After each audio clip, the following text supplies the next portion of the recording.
पुढची बातमी बघूया। मंत्री गुलाबराव पाटील यांच्या जळगावच्या पाळधी गावात 31 डिसेंबरच्या रात्री 2 गटात राडा झाला आणि त्यानंतर मोठ्या प्रमाणात दुकानांची आणि वाहनांची जाळपोळ केली गेली, तोडफोड केली गेली। प्रशासनाने खबरदारीचा उपाय म्हणून तात्काळ संचारबंदी लागू केली आणि त्यानुसार आज रात्री 8 वाजेपर्यंत संचारबंदीचे आदेश काढले गेले। पाळधी गावात रस्त्यावर सध्या शुकशुकाट आहे। पोलिसांनी आपला बंदोबस्त अजूनही कायम ठेवलाय। दरम्यान आरोपींवर कडक कारवाई करणार असल्याचं वक्तव्य मंत्री गुलाबराव पाटील यांनी केलं।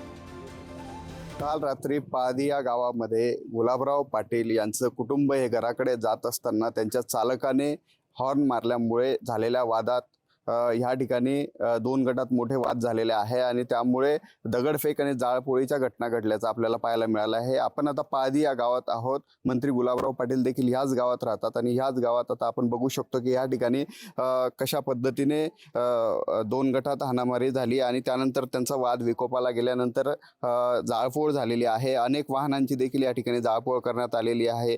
10 ते 12 दुकानांचं नुकसान झालेलं आहे। 4 ते 5 दुकानं ही जळून खाक झालेली आहेत। दृष्टी आपण बघतोय आणि आज सकाळपासून आपण जर बघितलं तर मोठा फौजफाटा पोलिसांचा या ठिकाणी तैनात करण्यात आलेला आहे। मोठा तगडा पोलीस बंदोबस्त आहे। उद्या सकाळपर्यंत या ठिकाणी संचारबंदी देखील लागू करण्यात आलेली आहे। आपण जर बघितलं तर मोठ्या संख्येने पोलीस या ठिकाणी आहेत आणि अत्यावश्यक सेवा वगळून या ठिकाणी कुणालाही प्रवेश दिला जात नाहीये गावात।